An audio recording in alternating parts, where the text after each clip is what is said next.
Hello bookworms! Today I'm going to be doing my next wrap up for books 16 through 20 that I have read. I read the majority of these in the beginning of February. Yes, these are all books in February. I'm getting so confused with the months right now because time is just like flying by too quickly, and then also I'm not doing wrap ups by month anymore, so I'm like, when did I read these? They were recent reads. So before I get started, I will say that I am on this like amazing reading streak where I have just read so many good books from the beginning of February. Like, there's been almost nothing that I've read that I haven't really loved, which is so good. I'm terrified for when that streak is gonna break, but I'm like loving everything that I've been picking up lately. And I also have to say the 2018 releases have just been like exceptionally good. But anyway, I'm gonna show you some things that I have just read. So the first book that I read is Scythe by Neil Shusterman. This one has been going around BookTube like crazy, and I kept seeing it and I was like, I really want to read this. And I've been meaning to read it since it came out just because I had loved the cover so very much. But I was always a little bit hesitant because it is a dystopian book. I'm kind of over dystopians, or so I thought, but I really enjoyed this one. I think right off the bat, the world building in this book was really fascinating.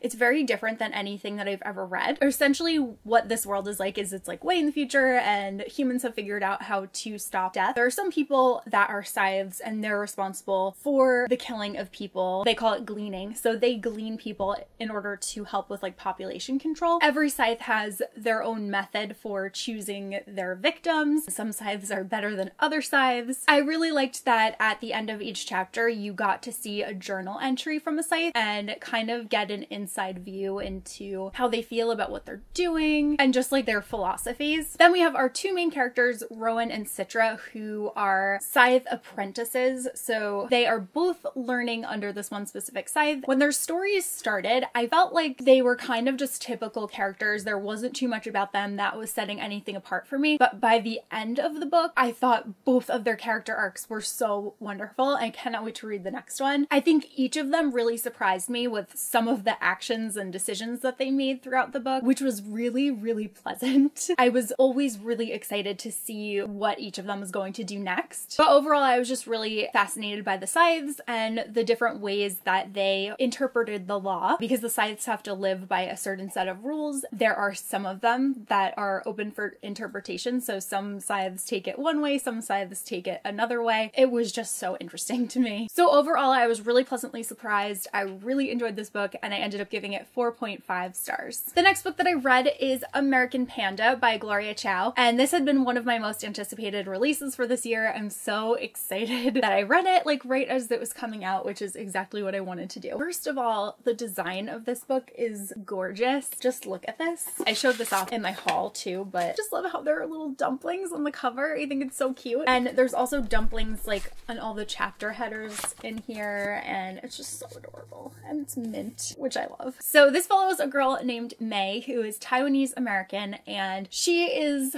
struggling between doing what she wants to do in life or doing what her parents have decided is the right thing for her to do, because she feels like she owes them everything because they've always been there to support her. They've always been there to do everything that she needs them to do. So she feels really bad. She really doesn't want to let them down, but they want her to be a doctor and she is very grossed out by germs. It is like not good. And she's really bored by biology and stuff. She's worked very hard and she's currently going to school at MIT. That was another thing that I loved. I love that this book took place in college. So she's very intelligent and she's obviously like capable of doing what her parents want her to do, but she doesn't enjoy it. I feel really bad for her because she definitely has this like insanely deep-seated guilt. I really just like wanted her to be happy and wanted her to be able to do what she wanted to do, but I totally understand not wanting to let your parents down and seeing her internal struggle. I just felt horrible for her and I just was like, I just want good things for you, May. She's also not allowed to date anyone that isn't Taiwanese and perfect, and her mom is constantly trying to set her up with this one boy that she has zero interest in. But May ends up reconnecting with her brother, who was shunned by her family after his choice in a spouse. She kind of starts having to make that decision of whether she wants to continue going down this path and potentially be unhappy for the rest of her life, or if she wants to have a really difficult conversation with her parents and hope that they will still love her. So overall, I enjoyed this one. I thought that it was really cute. I just really liked the internal struggle, and it was a really good like coming of age story, and I ended up giving this one 4 out of 5 stars. Then I read Waking Gods by Sylvain Neuvel, and I actually listened to the audiobook for this one. Oh my god, I have to tell you, I loved this second book so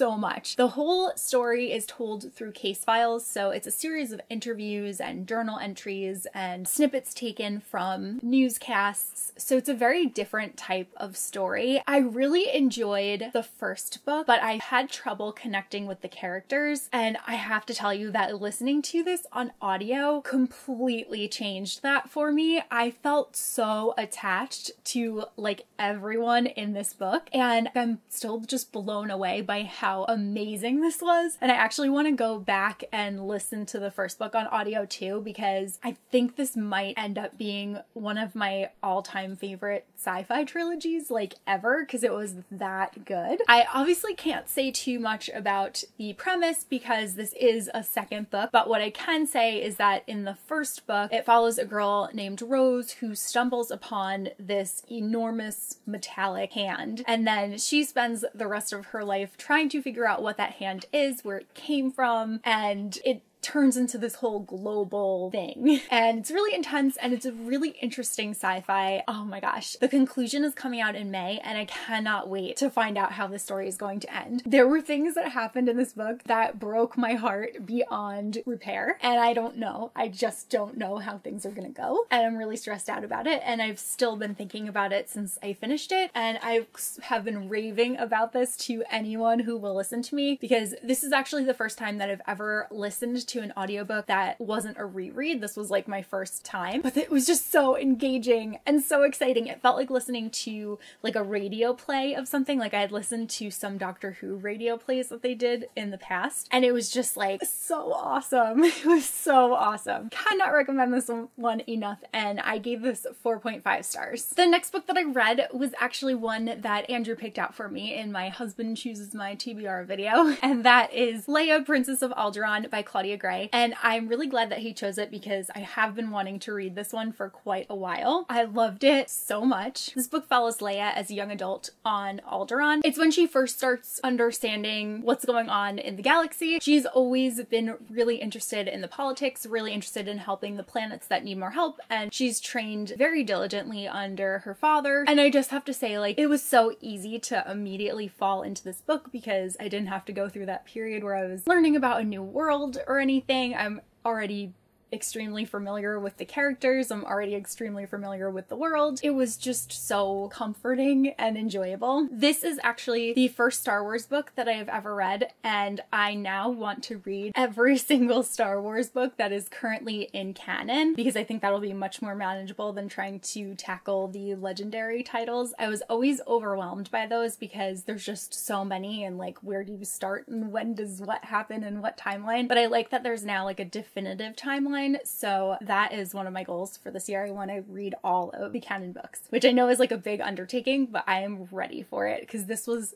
phenomenal. There were so many character cameos in here, and I would get so excited when certain people would show up. And one of the things that I really loved too is that one of the other main characters in here besides Leia is Holdo, who we learned a lot about in The Last Jedi, and it was just so nice to have like more of a backstory on her and find out more about her and Leia's relationship before everything that went on in The Last Jedi. I thought she was such a great character. I almost wish that I would have read this before I saw The Last Jedi, just because you got to see so much of certain planets, and again, you learned a lot about Holdo. I just felt like it was so closely tied to that film, so it made that more enjoyable, and I definitely want to go back and rewatch that now that I've read this. I mean, I've wanted to rewatch it anyway just because I thought it was great, but now I want to do so even more. So yeah, overall, this book just made me incredibly happy. I loved the story, and I just loved the Star Wars universe, and I ended up giving this one 5 out of 5 stars. And then the last book that I'm going to be talking about today is When It's Real by Erin Watt. This is Erin Watt's first young adult novel. She typically writes, or they, because it's actually 2 authors, they typically write new adult, but I really really liked their foray into YA. I thought it was really cute, really enjoyable. It was an adorable romance, and I feel like I became invested in the story a lot quicker than I was expecting to. It follows a girl named Vaughn who is offered a position pretending to be Oakley Ford, who is like a famous pop singer. She has to pretend to be his girlfriend to try to give him like a more wholesome image. I thought it was really cute. I love stories that involve like media because you can just see how ridiculous some of the things that go on are, and like they're